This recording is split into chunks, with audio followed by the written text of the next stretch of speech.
سورہ فجر. سورہ فجر کا تعارف. مقام نزول. سورہ فجر مکہ مکرمہ میں نازل ہوئی ہے.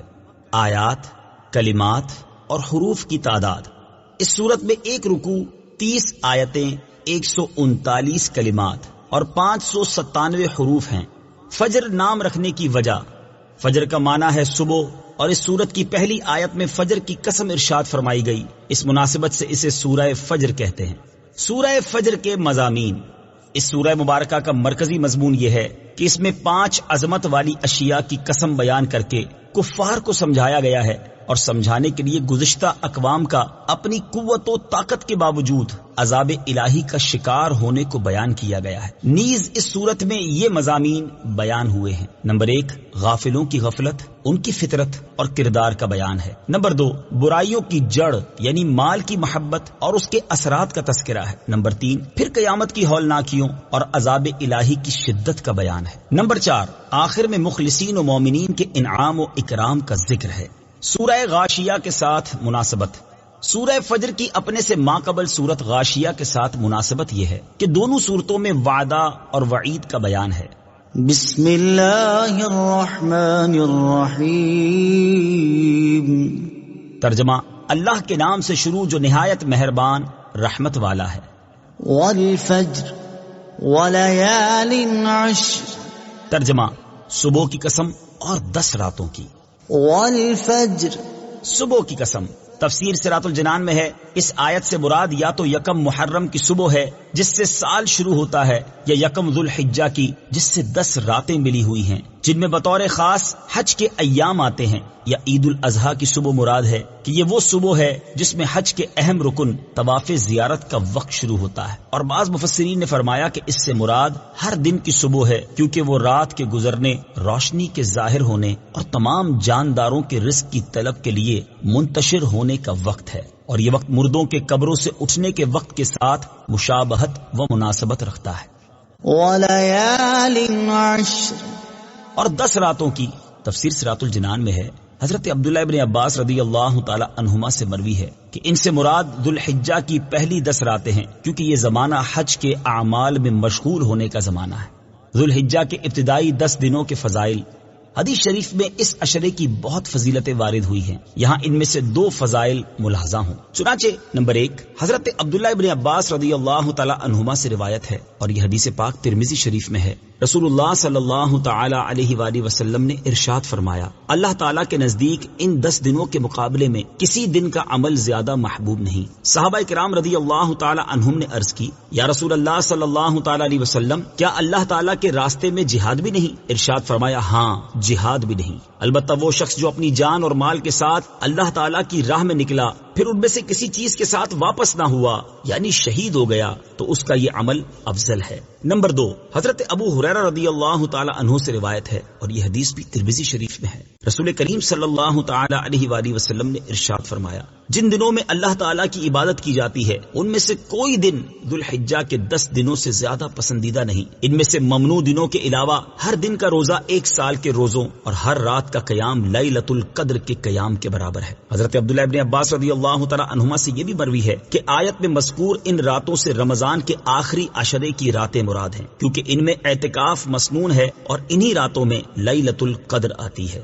رمضان کے آخری عشرے کی اہمیت. تاجدار رسالت صلی اللہ تعالی علیہ وآلہ وسلم رمضان کے آخری عشرے میں خاص طور پر اعتکاف فرماتے، اس کی طاق راتوں میں شب قدر تلاش کرنے کی ترغیب دیتے اور اللہ تعالیٰ کی عبادت کرنے میں خوب جد و جہد فرماتے تھے. چنانچہ حضرت عائشہ صدیقہ رضی اللہ تعالی عنہا فرماتی ہیں، حضور اقدس صلی اللہ تعالی علیہ وآلہ وسلم رمضان کے آخری عشرے میں اعتکاف فرماتے اور فرمایا کرتے کہ شب قدر کو رمضان کے آخری عشرے میں تلاش کرو. نیز حضرت عائشہ صدیقہ رضی اللہ تعالی عنہا فرماتی ہیں، مسلم شریف کی حدیث ہے، حضور پرنور صلی اللہ تعالی علیہ وآلہ وسلم رمضان کے آخری عشرے میں باقی دنوں کی بنسبت عبادت میں زیادہ جد و جہد کرتے تھے. بعض مفسرین نے فرمایا کہ آیت میں مذکور ان راتوں سے مراد محرم الحرام کے پہلے عشرے کی 10 راتیں ہیں، کہ ان 10 دنوں میں انبیاء کرام علیہم الصلوۃ والسلام کے بڑے بڑے واقعات رونما ہوئے، اور اس عشرے میں عاشورہ کا دن بھی ہے. عاشورہ کے فضائل. یہاں عاشورہ کے 2 فضائل بھی ملاحظہ ہوں. بخاری شریف کی حدیث ہے، نمبر 1، حضرت عبداللہ ابن عباس رضی اللہ تعالی عنہما فرماتے ہیں جب رسول کریم صلی اللہ تعالی علیہ وآلہ وسلم مدینہ منورہ تشریف لائے تو یہودیوں کو دیکھا کہ وہ عاشورہ کے دن روزہ رکھے ہوئے ہیں۔ آپ نے ارشاد فرمایا یہ کیا ہے؟ انہوں نے عرض کی یہ ایک عظمت والا دن ہے اور یہ وہ دن ہے جس میں اللہ تعالیٰ نے بنی اسرائیل کو ان کے دشمن سے نجات دی، تو اس دن شکرانے کے طور پر حضرت موسیٰ علیہ الصلوۃ والسلام نے روزہ رکھا۔ حضور پر نور صلی اللہ تعالی علیہ وآلہ وسلم نے ارشاد فرمایا میں حضرت موسیٰ علیہ الصلوۃ والسلام کی موافقت کرنے میں تم سے زیادہ حقدار ہوں، چنانچہ آپ نے خود بھی روزہ رکھا اور اس دن روزہ رکھنے کا حکم بھی ارشاد فرمایا۔ نمبر 2، مسلم شریف کی حدیث ہے، حضرت ابو قتادہ رضی اللہ تعالی عنہ سے روایت ہے، رسول اکرم صلی اللہ تعالی علیہ وآلہ وسلم نے ارشاد فرمایا مجھے اللہ تعالیٰ پر گمان ہے کہ عاشورہ کا روزہ 1 سال پہلے کے گناہ مٹا دیتا ہے۔ نوٹ، یاد رہے کہ جو عاشورہ کے دن روزہ رکھنا چاہے تو اسے چاہیے کہ وہ 9 محرم یا 11 محرم کا روزہ بھی رکھے تاکہ یہودیوں کی مخالفت ہو سکے، جیسا کہ حدیث پاک میں ہے۔ حضور پر نور صلی اللہ تعالی علیہ وآلہ وسلم نے ارشاد فرمایا عاشورہ کے دن کا روزہ رکھو اور اس میں یہودیوں کی اس طرح مخالفت کرو کہ اس سے پہلے یا بعد میں بھی 1 دن کا روزہ رکھو۔ والشفع والوتر واللیل اذا یسر۔ ترجمہ، اور جفت اور طاق کی قسم اور رات کی جب چل پڑے۔ والشفع والوتر، اور جفت اور طاق کی قسم۔ تفسیر صراط الجنان میں ہے جفت اور طاق سے کیا مراد ہے، اس بارے میں مفسرین کے متعدد اقوال ہیں، ان میں سے 4 اقوال ملاحظہ ہوں۔ نمبر 1، جفت سے مراد ذوالحجہ کی 10 تاریخ جس دن حج کے اہم افعال سر انجام دیے جاتے ہیں، اور طاق سے مراد 9 تاریخ جس دن میدان عرفات میں حج ہوتا ہے۔ اس دن کی فضیلت کے بارے میں حضرت عائشہ صدیقہ رضی اللہ تعالی عنہا سے روایت ہے، مسلم شریف کی حدیث ہے، رسول اللہ صلی اللہ تعالی علیہ وآلہ وسلم نے ارشاد فرمایا اللہ تعالیٰ یوم عرفہ سے زیادہ کسی دن بندوں کو جہنم سے آزاد نہیں کرتا۔ اللہ اپنے بندوں سے قریب ہوتا ہے، پھر فرشتوں کے سامنے اپنے بندوں پر فخر کرتا ہے اور فرماتا ہے یہ بندے کس ارادے سے آئے ہیں۔ نمبر 2، جفت سے مراد مخلوق اور طاق سے مراد اللہ تعالیٰ کی ذات ہے، جیسے حدیث مبارک میں ہے بے شک اللہ تعالیٰ وطر ہے اور وطر کو پسند کرتا ہے۔ نمبر 3، ہر چیز کے جفت اور طاق کی قسم ہے، گویا جملہ مخلوقات الہی کی قسم ہے۔ نمبر 4، جفت سے مراد 2 اور 4 رکعت والی نمازیں اور طاق سے مراد 3 رکعت والی نماز یعنی مغرب ہے۔ واللیل اذا یسر، اور رات کی جب چل پڑے۔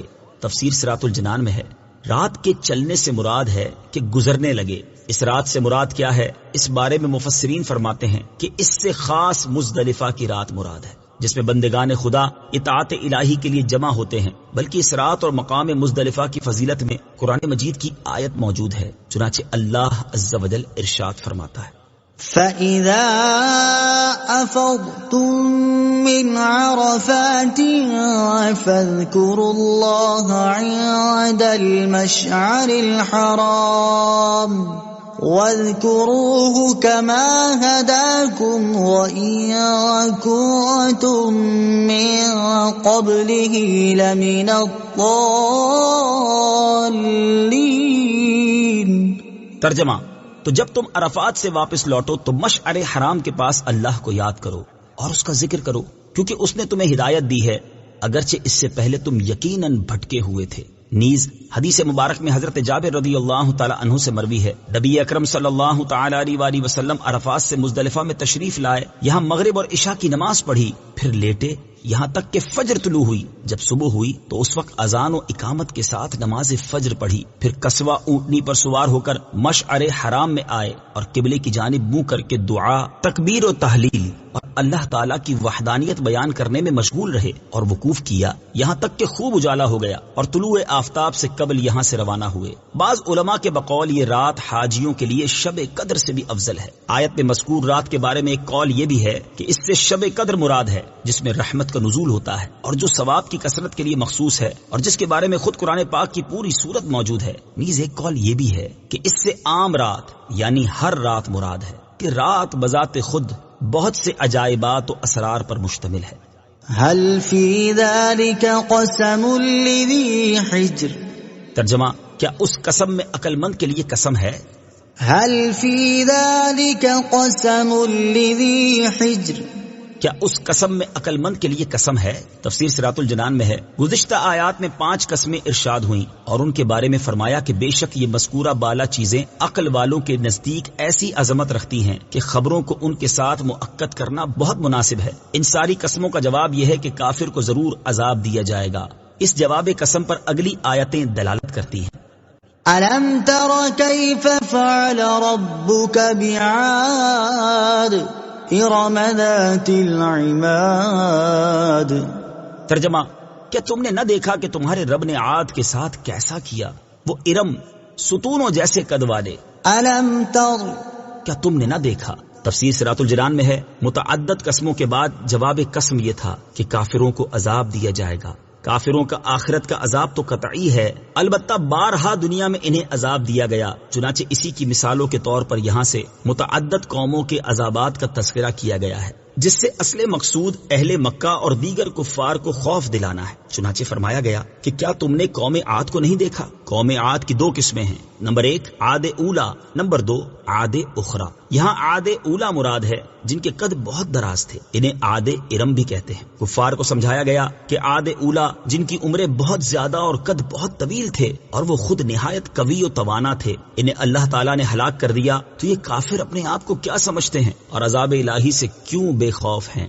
التي لم يخلق مثلها في البلاد۔ ترجمہ، کہ ان جیسا شہروں میں پیدا نہ ہوا۔ التي لم يخلق مثلها في البلاد، کہ ان جیسا شہروں میں پیدا نہ ہوا۔ تفسیر صراط الجنان میں ہے، قوم عاد کی قوت و طاقت اور قد و قامت کے بارے میں بہت کچھ مروی ہے، جس میں بہت کچھ اسرائیلی روایات میں سے ہے، لیکن یہ بات قطعی ہے جو قرآن میں بیان کی گئی کہ وہ غیر معمولی قوت و طاقت اور قد کاٹ والے تھے۔ شداد کا بنایا ہوا شہر، زور و قوت اور طویل قامت میں عاد کے بیٹوں میں سے شداد بھی ہے، جس نے دنیا پر بادشاہت کی اور تمام بادشاہ اس کے مطیع ہو گئے، اور اس نے جنت کا ذکر سن کر سرکشی کے طور پر دنیا میں جنت بنانی چاہی اور اس ارادے سے ایک شہر عظیم بنایا جس کے محل سونے چاندی کی اینٹوں سے تعمیر کیے گئے اور زبرجد اور یاقوت کے ستون اس کی عمارتوں میں نصب ہوئے، اور ایسے ہی فرش مکانوں اور رستوں میں بنائے گئے، سنگریزوں کی جگہ آبدار موتی بچھائے گئے، ہر محل کے گرد جواہرات پر نہریں جاری کی گئی، قسم قسم کے درخت اس نے تزئین کے ساتھ لگائے گئے۔ جب یہ شہر مکمل ہوا تو شداد بادشاہ اپنے اعیان سلطنت کے ساتھ اس کی طرف روانہ ہوا۔ جب ایک منزل فاصلہ باقی رہا تو آسمان سے ایک ہولناک آواز آئی جس سے اللہ تعالیٰ نے ان سب کو ہلاک کر دیا۔ حضرت امیر معاویہ رضی اللہ تعالیٰ عنہ کے عہد میں حضرت عبداللہ بن کلابہ رضی اللہ تعالیٰ عنہ صحرائے عدن میں اپنے گمے ہوئے اونٹ کو تلاش کرتے ہوئے اس شہر میں پہنچے اور اس کی تمام زیب و زینت دیکھی اور کوئی رہنے بسنے والا نہ پایا۔ تھوڑے سے جواہرات وہاں سے لے کر چلے آئے۔ یہ خبر حضرت امیر معاویہ رضی اللہ تعالیٰ عنہ کو معلوم ہوئی تو انہوں نے انہیں بلا کر حال دریافت کیا، انہوں نے تمام قصہ سنایا تو حضرت امیر معاویہ رضی اللہ تعالیٰ عنہ نے حضرت کعب احبار رضی اللہ تعالیٰ عنہ کو بلا کر دریافت کیا کہ کیا دنیا میں کوئی ایسا شہر ہے؟ انہوں نے فرمایا ہاں، جس کا ذکر قرآن پاک میں بھی آیا ہے۔ یہ شہر شداد بن عاد نے بنایا تھا اور وہ سب عذاب الہی سے ہلاک ہو گئے، ان میں سے کوئی باقی نہ رہا۔ اور آپ کے زمانے میں ایک مسلمان سرخ رنگ والا، نیلی آنکھوں والا، چھوٹے قد کا، جس کی ابرو پر ایک تل ہوگا، اپنے اونٹ کی تلاش میں شہر میں داخل ہوگا۔ پھر حضرت عبداللہ بن کلابہ رضی اللہ تعالیٰ عنہ کو دیکھ کر فرمایا بخدا وہ شخص یہی ہے۔ وَثَمُودَ الَّذِينَ جَابُوا الصَّخْرَ بِالْوَادِ وَفِرْعَوْنَ ذِي الْأَوْتَادِ۔ ترجمہ، اور سمود جنہوں نے وادی میں پتھر کی چٹانیں کاٹی، اور فرعون جو میخوں والا تھا۔ وَثَمُودَ، اور سمود۔ تفسیر صراط الجنان میں ہے، یعنی کیا تم نے نہ دیکھا کہ تمہارے رب عز و جل نے قوم سمود کے ساتھ کیا کیا، جنہوں نے اپنی قوت و طاقت سے پہاڑ کاٹ کر مضبوط مکانات تعمیر کیے، مگر اللہ تعالیٰ نے انہیں بھی ہلاک کر دیا۔ قوم سمود قوم عاد کے چچا زاد تھے، حجاز و شام کے درمیان آباد تھے، حجر سے وادی قرا تک بہت سے بڑے بڑے شہر آباد کیے تھے، سنگ تراشی میں استاذ تھے، بہت قداور اور مالدار تھے۔ حضرت صالح علیہ الصلوۃ والسلام ان میں نبی ہو کر تشریف لائے اور آپ کی مخالفت کی وجہ سے کفار سمود ہلاک ہوئے۔ وَفِرْعَوْنَ، اور فرعون۔ تفسیر صراط الجنان میں ہے، یعنی کیا تم نے نہ دیکھا کہ تمہارے رب عز و جل نے فرعون کے ساتھ کیا کیا جو میخوں میں گاڑ کر سزائیں دینے والا تھا؟ فرعون نے جس کو سزا دینا ہوتی اس کے ہاتھ پاؤں میخوں سے باندھ دیتا یا ہاتھ پاؤں میں ہی میخیں گاڑ دیتا تھا۔ الذين طغوا في البلاد فأكثروا فيها الفساد فصب عليهم ربك سوط عذاب۔ ترجمہ، جنہوں نے شہروں میں سرکشی کی پھر ان میں بہت فساد پھیلایا تو ان پر تمہارے رب نے عذاب کا کوڑا برسایا۔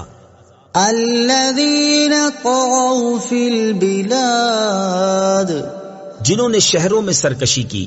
تفسیر صراط الجنان میں ہے، ابو پر بیان کردہ قوم عاد، قوم ثمود، فرعون کے بارے میں فرمایا کہ انہوں نے شہروں میں سرکشی کی اور معصیت و گمراہی میں انتہا کو پہنچے اور عبدیت کی حد سے گزر گئے کہ فرعون نے تو بندگی کی حد سے گزر کر خدائی کا دعویٰ کر دیا، نیز انہوں نے کفر، قتل اور ظلم کے ذریعے زمین میں فساد برپا کیا، تو ان کا جو انجام ہوا وہ اگلی آیت میں مذکور ہوا کہ ان پر اللہ تعالیٰ نے عذاب کا کوڑا برسایا اور مختلف طرح کے عذابوں میں مبتلا کیا جنہوں نے انہیں ہلاک کر دیا۔ ان ربک لبالمرصاد، ترجمہ، بے شک تمہارا رب دیکھ رہا ہے۔ ان ربک لبالمرصاد، بے شک تمہارا رب دیکھ رہا ہے۔ تفسیر صراط الجنان میں ہے، اس آیت میں گزشتہ قوموں کا احوال ہو سکتا ہے کہ وہ اللہ تعالیٰ سے پوشیدہ نہ تھے، بلکہ ان کا ہر حال اللہ تعالیٰ پر کھلا ہوا تھا اور انہیں ان کی حرکات کی وجہ سے ہی عذاب دیا گیا، اور یوں ہی موجودہ اور آئندہ کے سارے لوگ بھی اللہ تعالیٰ کی نگہبانی میں ہیں کہ ان میں سے کوئی اللہ تعالیٰ پر پوشیدہ نہیں، اور ہر ایک کا ہر عمل، ہر حال، ہر حرکت اللہ تعالیٰ کے سامنے ہے۔ فَأَمَّا الْإِنسَانُ إِذَا مَا ابْتَلَاهُ رَبُّهُ فَأَكْرَمَهُ وَنَعَّمَهُ فَيَقُولُ رَبِّي أَكْرَمَنِ وَأَمَّا إِذَا مَا ابْتَلَاهُ فَقَدَرَ عَلَيْهِ رِزْقَهُ فَيَقُولُ رَبِّي أَهَانَنِ۔ ترجمہ، بہرحال آدمی کو جب اس کا رب آزمائے کہ اس کو عزت اور نعمت دے تو اس وقت تو کہتا ہے کہ میرے رب نے مجھے عزت دی، اور بہرحال جب اللہ بندے کو آزمائے اور اس کا رزق اس پر تنگ کر دے تو کہتا ہے کہ میرے رب نے مجھے ذلیل کر دیا۔ فَأَمَّا الْإِنسَانُ، بہرحال آدمی۔ تفسیر صراط الجنان میں ہے، یہاں سے انسان کی آزمائش کا بیان کیا گیا ہے کہ اللہ تعالیٰ بندوں کو مال و دولت اور نعمت و عزت دے کر بھی آزماتا ہے اور واپس لے کر بھی آزماتا ہے۔ اس میں مومن و مخلص اور مطیع و فرما بردار تو ہر حال میں اللہ تعالیٰ کی رضا پر راضی رہتا ہے کہ نعمت پر شکر کرتا ہے اور مصیبت پر صبر، لیکن غافل اور جاہل کا طرز عمل اس کے برخلاف ہوتا ہے کہ اگر اسے نعمت و عزت کے ذریعے آزمایا جائے تو وہ خود پسندی کا شکار ہو جاتا ہے اور اس نعمت پر اللہ تعالیٰ کا شکر ادا کرنے اور اسے اللہ تعالیٰ کا فضل و احسان قرار دینے کی بجائے اپنا حق سمجھتا ہے اور اپنا کمال قرار دیتا ہے، اور اس دنیاوی مال و دولت کو اللہ تعالیٰ کے ہاں مقبولیت کی دلیل قرار دیتا ہے۔ اس کے برعکس جب اللہ تعالیٰ اسے رزق کی تنگی میں مبتلا کر کے یا دوسری تکالیف کے ذریعے آزماتا ہے تو اللہ تعالیٰ سے شکوہ و شکایت کرتا ہے اور ہر ایک کے سامنے جا کر واویلا کرتا ہے، اور مال و دولت کی اس کمی کو اللہ تعالیٰ کے ہاں مردودیت کی علامت سمجھتا ہے۔ یہ تمام کا تمام طرز عمل حقیقی مسلمان کی شان کے برخلاف ہے کہ سچے مسلمان کو اگر مال و دولت اور عزت ملتی ہے تو وہ اسے اپنا ذاتی استحقاق قرار دینے کی بجائے خالصتاً اللہ تعالیٰ کی نعمت اور اس کا فضل قرار دیتا ہے، اور اگر کوئی مصیبت آتی ہے تو اسے اپنے گناہوں کا نتیجہ یا خدائی آزمائش قرار دے کر اللہ تعالیٰ کی رضا پر راضی رہتا ہے۔ یوں ہی سچے مسلمان مال و دولت کی کثرت کو اللہ تعالیٰ کے ہاں مقبولیت اور قلت کو مردودیت کی دلیل نہیں سمجھتے، بلکہ ان کے نزدیک مقبولیت کا معیار تقویٰ ہے اور مردودیت کا سبب نافرمانی ہے۔ ان آیات مبارکہ میں جو طرز عمل بیان کیا گیا ہے یہ حقیقتاً کفار کا ہے، لیکن افسوس کہ آج کل کے بہت سے نام نہاد مسلمان بھی غیر مسلموں کی دنیاوی ترقی سے مرعوب ہو کر ایسی سوچ بنا لیتے ہیں کہ اگر کفار مردود ہیں تو اتنی نعمت و ترقی میں کیوں ہیں، اور اگر مسلمان مقبول ہیں تو اتنی ذلت و پستی میں کیوں ہیں۔ حالانکہ بات بالکل واضح ہے کہ مسلمان کی موجودہ پستی اسلام کی وجہ سے نہیں بلکہ ترک اسلام کی وجہ سے ہے، یعنی اسلامی تعلیمات چھوڑنے کی وجہ سے ہے، اور کفار کی ترقی ان کے کفر کی وجہ سے نہیں بلکہ زندگی گزارنے کی جو حقیقی اسلامی تعلیمات ہیں ان میں بہت ساری چیزوں پر عمل کی وجہ سے ہے۔ كلا بل لا تكرمون اليتيم ولا تحاضون على طعام المسكين۔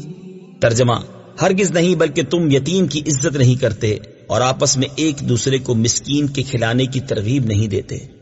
كلا بل لا تكرمون اليتيم، ہرگز نہیں بلکہ تم یتیم کی عزت نہیں کرتے۔ تفسیر صراط الجنان میں ہے، ارشاد فرمایا کہ عزت و ذلت کا معیار وہ ہرگز نہیں جو تم نے سمجھ رکھا ہے کہ عزت دولت کی وجہ سے اور ذلت غربت کی وجہ سے ہوتی ہے۔ مال و دولت کی یہ تقسیم تو اللہ تعالیٰ کی حکمت ہے کہ کبھی کسی حکمت سے دشمن کو دولت دے دیتا ہے اور کبھی مخلص بندے کو فقر و فاقہ میں مبتلا کر دیتا ہے۔ اصل عزت و ذلت کا معیار طاعت و معصیت پر ہے، لیکن کفار اس حقیقت کو نہیں سمجھتے، اور یوں ہی ان کے جاہل مقلد بھی اس حقیقت کو نہیں سمجھتے۔ تم میں سے اللہ تعالیٰ کی بارگاہ میں جو ذلیل ہے وہ نہیں جو مال کی کمی کا شکار ہے، بلکہ اللہ تعالیٰ کے ہاں تمہاری ذلت کا سبب یہ ہے کہ تم یتیم کی عزت نہیں کرتے اور دولت مند ہونے کے باوجود ان کے ساتھ اچھے سلوک نہیں کرتے اور انہیں ان کے حقوق نہیں دیتے جن کے وہ وارث ہیں۔ مقاتل نے کہا کہ امیہ بن خلف کے پاس قدامہ بن مظعون یتیم تھے، وہ انہیں ان کا حق نہیں دیتا تھا۔ اس پر یہ آیت مبارک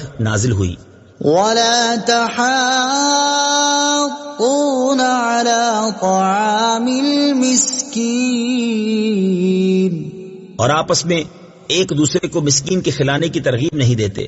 تفسیر صراط الجنان میں ہے، یعنی تمہاری ذلت کا دوسرا سبب یہ ہے کہ تم خود بھی کھانے کی خیرات نہیں کرتے اور دوسروں کو بھی اس کی رغبت نہیں دیتے بلکہ اس سے روکتے ہو۔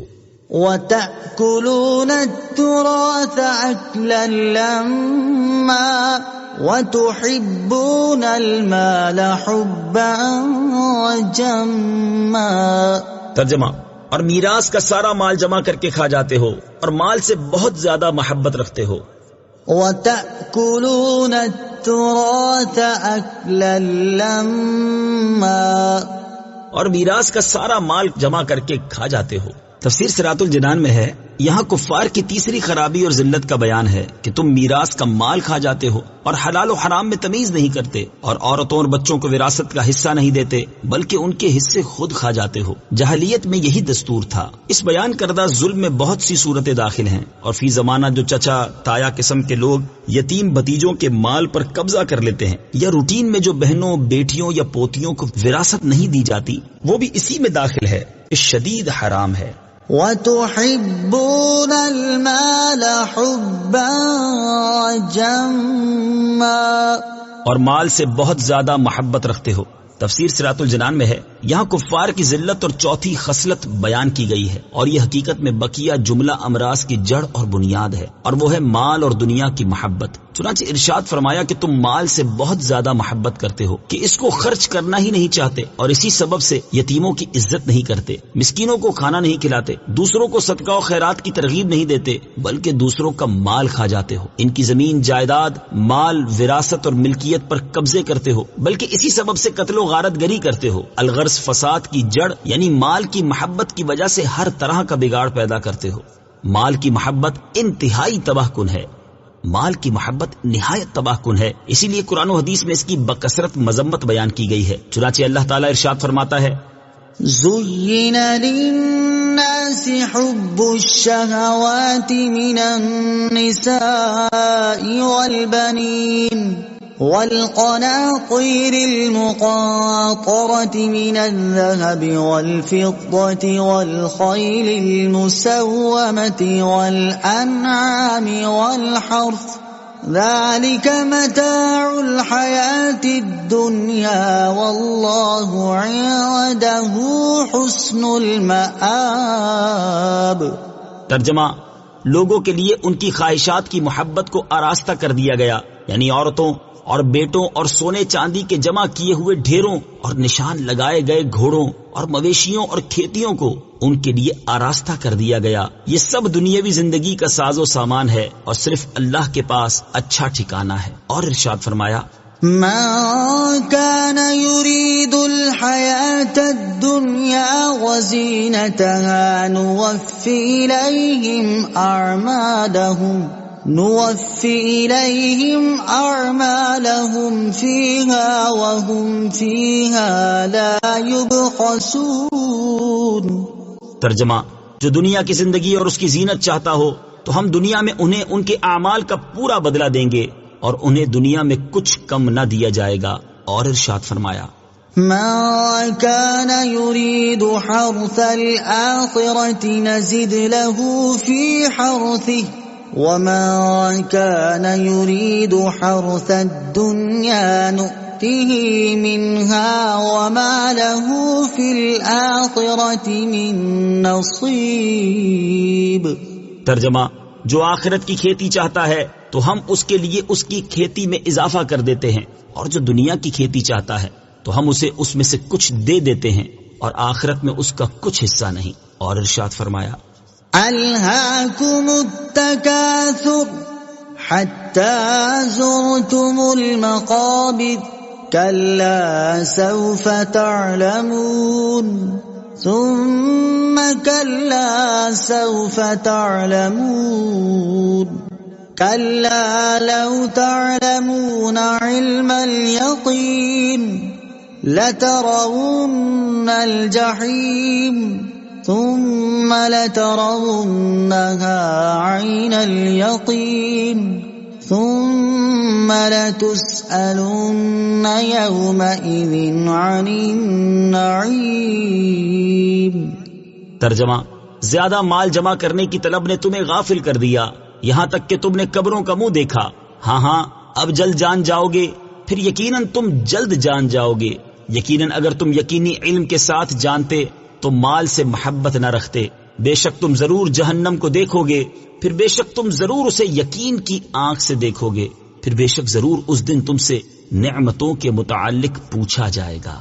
اور ام المومنین حضرت عائشہ رضی اللہ تعالی عنہا سے روایت ہے، رسول اللہ صلی اللہ تعالی علیہ وآلہ وسلم نے ارشاد فرمایا، اگر ابن آدم کے پاس سونے کی 2 وادیاں ہوں تو اس کے باوجود وہ یہ پسند کرے گا کہ اس کے پاس تیسری سونے کی وادی بھی ہو۔ ابن آدم کا پیٹ مٹی ہی بھر سکتی ہے، اور جو توبہ کرے اللہ تعالیٰ اس کی توبہ قبول فرماتا ہے۔ حضرت عبداللہ ابن عباس رضی اللہ تعالیٰ عنہما سے روایت ہے، بخاری شریف کی حدیث ہے، حضور اقدس صلی اللہ تعالیٰ علیہ وآلہ وسلم نے ارشاد فرمایا، اگر آدمی کے پاس اتنا مال ہو جس سے میدان بھر جائے تو وہ ضرور چاہے گا کہ اس کے پاس اور مال ہو، اور آدمی کی آنکھ کو مٹی ہی بھر سکتی ہے۔ حضرت ابو ہریرہ رضی اللہ تعالیٰ عنہ سے روایت ہے، بخاری شریف کی حدیث ہے، نبی اکرم صلی اللہ تعالیٰ علیہ وآلہ وسلم نے ارشاد فرمایا، دینار و درہم کے بندے نیز ریشمی چادروں اور اونی کپڑوں کے بندے ہلاک ہوئے، کیونکہ اگر یہ چیزیں انہیں دے دی جائیں تو وہ راضی ہو گئے، اور اگر نہ دی جائیں تو وہ راضی نہیں ہوتے۔ البتہ یہاں یہ یاد رہے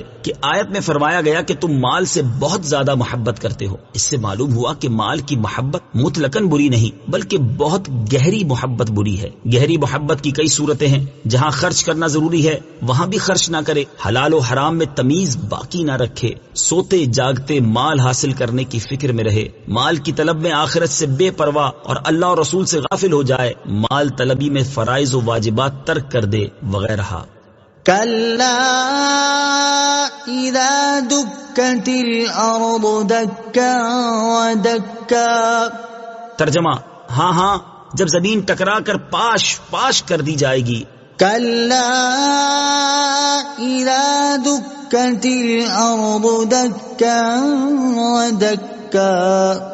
ہاں جب زمین ٹکرا کر پاش پاش کر دی جائے گی۔ تفسیر صراط الجنان میں ہے، یہاں سے قیامت آنے پر جو ہولناک واقعات رونما ہوں گے ان کا بیان کیا گیا ہے۔ چنانچہ وہاں کے تفصیلی واقعات کتب احادیث بلکہ خود قرآن پاک میں موجود ہیں، جیسے سورہ تکویر، سورہ انفطار، سورہ قیامہ، سورہ زلزال وغیرہ میں وہ احوال موجود ہیں یہاں فرمایا گیا کہ زمین ٹکرا کر پاش پاش کر دی جائے گی اور اس پر پہاڑ اور عمارت کسی چیز کا نام و نشان نہ رہے گا، نہ کوئی پہاڑ، نہ غار، نہ عمارت، نہ پلازے، نہ پل، نہ کچھ، اور یہ سب کچھ پہلے نفخے کے وقت ہوگا، جبکہ دوسرے نفخے پر زمین لوہے کی طرح سخت اور میدے کی روٹی کی طرح چکنی اور صاف ہو جائے گی۔ وَجَاءَ رَبُّكَ وَالْمَلَكُ صَفًّا صَفًّا۔ ترجمہ، اور تمہارے رب کا حکم آئے گا اور فرشتے قطار در قطار آئیں گے۔ وَجَاءَ رَبُّكَ وَالْمَلَكُ صَفًّا صَفًّا۔ اور تمہارے رب کا حکم آئے گا اور فرشتے قطار در قطار۔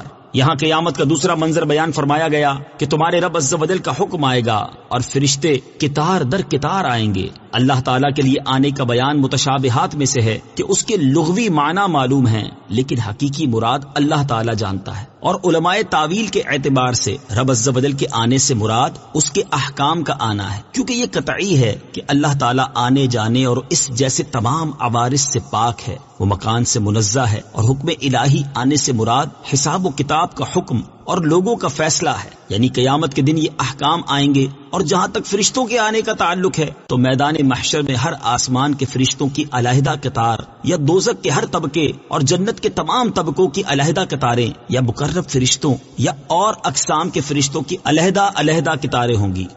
وَجِيءَ يَوْمَئِذٍ بِجَهَنَّمَ يَوْمَئِذٍ يَتَذَكَّرُ الْإِنسَانُ وَأَنَّى لَهُ الذِّكْرَى يَقُولُ يَا لَيْتَنِي قَدَّمْتُ لِحَيَاتِي۔ ترجمہ، اور اس دن جہنم لائی جائے گی، اس دن آدمی سوچے گا، اور اب اس کے لیے سوچنے کا وقت کہاں، کہے گا اے کاش کہ میں نے اپنی زندگی میں کوئی نیکی آگے بھیجی ہوتی۔ وَجِيءَ يَوْمَئِذٍ بِجَهَنَّمَ، اور اس دن جہنم لائی جائے گی۔ تفسیر صراط الجنان میں ہے، قیامت کے دن جہنم کو لائے جانے کا منظر بڑا ہولناک ہے۔ چنانچہ مفسرین فرماتے ہیں کہ جہنم کی 70,000 باغیں ہوں گی، اور ہر باغ پر 70,000 فرشتے جمع ہو کر اس کو کھینچیں گے، اور وہ جوش و غضب میں ہوگی، یہاں تک کہ فرشتے اس کو عرش کے بائیں جانب لائیں گے۔ اس روز سب نفسی نفسی کہتے ہوں گے، سوائے حضور پر نور حبیب خدا سید انبیاء صلی اللہ تعالی علیہ وآلہ وسلم کے، کہ حضور اکرم صلی اللہ تعالی علیہ وآلہ وسلم یا رب امتی امتی فرماتے ہوں گے۔ جہنم حضور اقدس صلی اللہ تعالی علیہ وآلہ وسلم سے عرض کرے گی کہ اے سید عالم صلی اللہ تعالی علیہ وآلہ وسلم، آپ کا میرا کیا واسطہ؟ اللہ تعالیٰ نے آپ کو مجھ پر حرام کر دیا ہے۔ اس دن انسان سوچے گا اور اپنی غلطیوں، لغزشوں، خطاؤں اور گناہوں کو سمجھے گا، لیکن وہ وقت سوچنے کا نہیں ہوگا، اور اس وقت کا سوچنا سمجھنا کچھ بھی فائدہ نہ دے گا، اور اس سوچنے سے صرف حسرت حاصل ہوگی۔ اور اسی وجہ سے قیامت کا ایک نام یوم الحسرہ یعنی حسرت کا دن بھی ہے۔ يقول يا ليتني قدمت لحياتي، کہے گا اے کاش کہ میں نے اپنی زندگی میں کوئی نیکی آگے بھیجی ہوتی۔ تفسیر صراط الجنان میں ہے، ارشاد فرمایا کہ قیامت کے دن آدمی کہے گا کہ اے کاش میں نے اپنی زندگی میں کوئی نیکی آگے بھیجی ہوتی۔ یہاں زندگی سے مراد یا دنیاوی زندگی ہے یا اخروی زندگی۔ پہلی صورت میں آیت کا مطلب یہ ہے کہ کاش میں دنیاوی زندگی میں کچھ نیکیاں کما کر آگے بھیج دیتا۔ دوسری صورت میں مطلب یہ ہے کہ کاش میں نے اس دائمی زندگی کے لیے کچھ بھیج دیا ہوتا۔ ساری عمر فانی زندگی کے لیے کمائی کی اور خدا کو یاد نہ کیا۔ کفار کے لیے یہ پچھتانا بھی عذاب ہوگا۔ دنیا میں نیکوکار مومن کا نادم ہونا درجات کی ترقی کا سبب ہے، اور گناہگار مومن کا پچھتانا توبہ ہے، مگر کافر کا قیامت میں پچھتانا محض عذاب ہے۔ فَيَوْمَئِذٍ لَا يُعَذِّبُ عَذَابَهُ أَحَدٌ وَلَا يُوثِقُ وَثَاقَهُ أَحَدٌ۔ ترجمہ، تو اس دن اللہ کے عذاب کی طرح کوئی عذاب نہیں دے گا، اور اس کے باندھنے کی طرح کوئی نہ باندھے گا۔ فَيَوْمَئِذٍ لَا يُعَذِّبُ عَذَابَهُ أَحَدٌ، تو اس دن اللہ کے عذاب کی طرح کوئی عذاب نہیں دے گا۔ تفسیر صراط الجنان میں ہے، اس آیت اور اس کے بعد والی آیت کا خلاصہ یہ ہے کہ اللہ تعالیٰ کے عذاب جیسا شدید اور سخت عذاب کوئی نہ دے سکے گا، اور نہ ہی اللہ تعالیٰ کی گرفت اور قید کی طرح کوئی باندھ سکے گا کہ اللہ تعالیٰ آگ کی بیڑیوں میں باندھ کر آگ کے گھر میں آگ کے کوڑوں اور دیگر چیزوں کا عذاب دے گا. یا ایتھا النفس المطمئنہ ارجعی الی ربک راضیۃ مرضیہ. ترجمہ: اے اطمینان والی جان، اپنے رب کی طرف اس حال میں واپس آ کہ تو اس سے راضی ہو، وہ تجھ سے راضی ہو. یا ایتھا النفس المطمئنہ، اے اطمینان والی جان. تفسیر صراط الجنان میں ہے کفار کے عذاب اور انجام کو بیان کرنے کے بعد اب ان لوگوں کا تذکرہ کیا جا رہا ہے جن کی زندگی اللہ تعالیٰ پر سچے ایمان اور اطاعت و عبادت میں گزری. یاد الہی جن کے دلوں کا قرار تھا اور ذکر خدا سے جن کے دلوں کو سکون ملتا تھا، جو ایمان اور یقین پر ثابت قدم رہے اور اللہ تعالیٰ کے حکم کے سامنے سر تسلیم و اطاعت خم کرتے رہے. ان حضرات سے موت کے وقت کہا جائے گا اے اطمینان والی جان، اور ایک قول کے مطابق یہ کلام آخرت میں ہوگا. ارجعی الی ربک، اپنے رب کی طرف لوٹ آ. تفسیر صراط الجنان میں ہے مخلص مومن سے کہا جائے گا کہ اپنے رب عز و جل کی طرف اس حال میں واپس آ کہ تو اس سے راضی ہو، وہ تجھ سے راضی ہو. پھر میرے خاص بندوں میں داخل ہو جا اور میری جنت میں داخل ہو جا. رب عز و جل کی طرف لوٹنے سے مراد اس کی رحمت، قرب اور حضوری میں حاضر ہونا ہے. انسانی نفس کے 3 درجے. یاد رہے کہ نفس انسانی کے 3 درجے ہیں. نفس امارہ جو انسان کو برائی کی رغبت دیتا ہے، نفس لوامہ جو گناہگار کو گناہ کے بعد ملامت کر کے توبہ کی طرف راغب کرتا ہے، نفس مطمئنہ جو بندگان خدا کو ذکر خدا سے سکون پہنچاتا ہے. چونکہ یہ لوگ دنیا میں اللہ تعالیٰ کی بھیجی ہوئی مصیبتوں پر صابر اور راحتوں پر شاکر رہ کر راضی برضا رہے اور ہر حال میں اللہ تعالیٰ کی رضا کے طلبگار رہے، تو اللہ تعالیٰ بھی ان کے تھوڑے عمل پر ان سے راضی ہوتا ہے اور اپنے انعامات سے ان کو راضی کرتا ہے. فادخلی فی عبادی وادخلی جنتی. ترجمہ: پھر میرے خاص بندوں میں داخل ہو جا اور میری جنت میں داخل ہو جا. فادخلی فی عبادی، پھر میرے خاص بندوں میں داخل ہو جا. تفسیر صراط الجنان میں ہے نفس مطمئنہ کو خاص بندگان خدا کے گروہ میں شامل ہو کر جنت میں داخل ہونے کا فرمایا جائے گا. اس آیت میں نیک لوگوں کی معیت و قرب کی فضیلت بھی ظاہر ہوتی ہے کہ اللہ تعالیٰ نے پہلے اسے نیک بندوں کی معیت میں جانے کا فرمایا اور پھر جنت میں داخل ہونے کا فرمایا. اور یہ حقیقت ہے کہ نیکوں کی صحبت اصلاح قلب اور دخول جنت کا ذریعہ ہے. صدق اللہ العظیم.